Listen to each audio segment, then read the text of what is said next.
할렐루야. 사랑하는 대강의 가족 여러분, 오늘 하루도 하나님의 말씀과 동행하는 삶이 되길 소망합니다. 오늘 함께 나눌 하나님의 말씀은 로마서 15장 14절에서 18절 말씀입니다. 내 형제들아, 너희가 스스로 선함이 가득하고 모든 지식이 차서 능히 서로 권하는 자임을 나도 확신하노라. 그러나 내가 너희로 다시 생각나게 하려고 하나님께서 내게 주신 은혜로 말미암아 더욱 담대히 대량 너희에게 썼노니, 이 은혜는 곧 나로 이방인을 위하여 그리스도 예수의 일꾼이 되어 하나님의 복음의 제사장 직분을 하게 하사 이방인을 제물로 드리는 것이 성령 안에서 거룩하게 되어 받으실 만하게 하려 하심이라. 그러므로 내가 그리스도 예수 안에서 하나님의 일에 대하여 자랑하는 것이 있거니와, 그리스도께서 이방인들을 순종하게 하기 위하여 나를 통하여 역사하신 것 외에는 내가 감히 말하지 아니하노라. 그 일은 말과 행위로. 아멘. 이 크리스천이란 하나님께서 주신 은혜를 노래하며 사는 사람을 말합니다. 그리고 은혜란 하나님께서 자격이 없는 나에게 값없이 주신 것을 말합니다. 그중 가장 큰 은혜를 말하라면 우리는 당연히 예수님의 십자가의 구속하심을 꼽아야만 합니다. 그러나 그에 못지않게 중요한 은혜가 있는데, 그것은 전도의 은혜입니다. 전도는 우리의 의무이요 사명이지 어찌 전도가 은혜냐고 반문할 수도 있지만, 사실 전도는 사명이기 전에, 의무이기 전에 우리를 귀히 여기시는 하나님의 은혜입니다. 오늘 본문에서 사도 바울은 여러 차례 자신이 하나님께로부터 받은 은혜를 말하는데, 이 은혜는 바로 구원의 은혜보다는 전도의 은혜를 말하고 있습니다. 16절에서 말씀합니다. 이 은혜는 곧 나로 이방인을 위하여 그리스도 예수의 일꾼이 되어 하나님의 복음의 제사장 직분을 하게 하사 이방인을 제물로 드리는 것이 성령 안에서 거룩하게 되어 받으실 만하게 하려 하심이라. 줄여서 말하면 복음을 이방인들에게 전해서 그들로 하여금 하나님 안에서 거룩하게 해서 하나님 받으시게 하는 것이 자신에게 주신 하나님의 은혜라는 것입니다. 즉, 안 믿는 사람을 전도하는 것이, 그리고 양육하는 것이 자신에게 임한 큰 은혜라는 것이죠. 이것이 왜 은혜가 되는 것입니까? 전도는 너무도 귀한 것인데 그 귀한 것을 내게 맡겨주셨기 때문에 은혜가 되는 것입니다. 16절을 다시 보면 일꾼이라는 말이 나옵니다. 이 일꾼은 막 부려먹는 머슴이나 몇 푼의 싹을 집어주고 하루 종일 고된 일을 시키는 품꾼을 말하는 것이 아닙니다.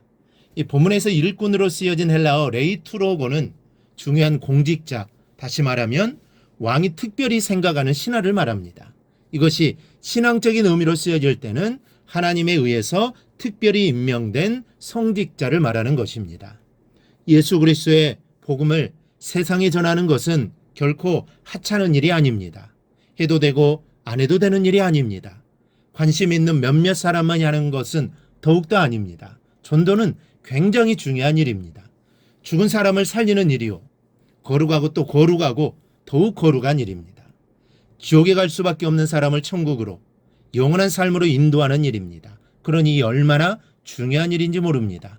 여러분, 예수님께서 제자들을 부르신 목적이 사람 낳는 어부가 되게 하기 위함이었다는 사실은 우리가 다 알고 있을 겁니다.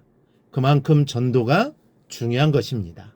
성령을 부어주신 이유도 권능을 얻어서 땅끝까지 이르러 주님을 알지 못하는 사람에게 증인이 되게 하기 위함이었습니다.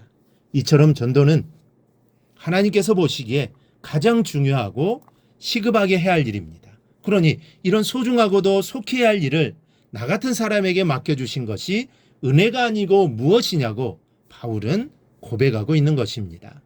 하루는 최곤능 목사님께서 복음을 들고 평안북도 산골에 있는 화전민 마을을 찾아갔습니다. 저 멀리 화전을 가꾸며 땀을 흘리고 있는 사람들이 눈에 들어오는데, 이 전도라는 것이 그렇게 쉽기만 한 것이 아니지 않습니까? 궁이 끝에 꾀를 냈습니다. 소리를 지르기 시작합니다. 사람 죽는다. 아이고, 여기 사람 죽는다. 이 순진한 화전민들이 놀라서는 밭을 매던 호미를 내던지고는 황급하게 달려왔습니다. 금세 꽤나 많은 사람들이 최 목사님을 둘러싸고는 어쩔 줄 몰라 했습니다. 대굴대굴 구르면서 슬그머니 눈을 떠보니 많은 사람이 모여 있습니다. 속으로 이때다 생각하고는 여러분 예수 믿으시오. 예수 믿으면 천당이요. 안 믿으면 사람은 죽습니다. 예수 믿으시오 하고 외쳤습니다. 이것을 지켜보던 화전민들이 얼마나 어처구니가 없습니까? 사람 죽는다 해서 일을 하다가 팽개치고 뛰어왔는데 이런 수작이 어디 있단 말입니까? 다들 두들겨 패려고 하자 목사님이 위기를 느끼며 도망치기 시작했습니다. 도망을 치면서 주머니에서 뭔가를 끄집어내고는 돌아서서 눈을 부릅뜨고 또 외칩니다. 암행어사 출두요. 순진한 화전민들이 이 소리를 듣고는 진짜 암행어사인 줄 알고는 넙죽 엎드렸습니다. 사실 그것은 어사의 마패가 아니라 전도를 잘한다고 노예에서 준 기념패였습니다. 그것을 주머니에 놓고 다니다가 급해지자 자신도 모르게 꺼내든 것이죠. 그리고 또 복음을 전합니다. 나는 사람이 보낸 암행어사가 아니라 하나님께서 보내신 암행어사요. 하나님을 섬기지 아니하면 살아남지 못할 것이요. 그리 아시오. 이렇게 해서 화전민들을 구원했다는 것입니다. 여러분, 바울에게만 전도를 은혜로 주셨습니까? 최곤능 목사님에게만 주셨습니까? 아닙니다. 우리에게도 하나님께서는 전도를 은혜로 선물로 주셨습니다. 사명으로 주시기도 했지만 은혜로도 주셨습니다. 은혜로 주셨으니 이 얼마나 귀한 것입니까? 그래서 찬송가 270장에 보면 가사가 이렇습니다. 주에게 부탁하신 일 천사도 흠모하겠네. 화목해하라신 구주의 말씀을 온 세상 널리 전하세. 천사도 흠모하는 일이라고 합니다. 주님에게 부탁하신 일이라고 합니다. 그것이 바로 주님의 말씀을 온 세상에 전하는 것입니다. 전도입니다. 그 귀한 전도를 우리에게 은혜로 주신 것입니다. 그러므로 그 은혜로 받은 전도의 사명을 감사하는 오늘이 되시기를 바랍니다. 잘 감당하는 하루가 되기를 바랍니다. 그런데 감당하는 게 쉽지가 않습니다. 그래서 기도해야 합니다. 기도하고 복음을 전하고 또 전하고 또 기도해야 합니다. 그래야 전도의 사명 잘 감당할 수 있습니다. 오늘 하루도 하나님이 은혜로 주신 사명 잘 감당하는 하루가 되기를 주님의 이름으로 축원합니다. 오늘 묵상한 말씀을 굳게 잡고 삶으로 실천하며 살아내는 대강의 모든 성도들이 되기를 축복합니다.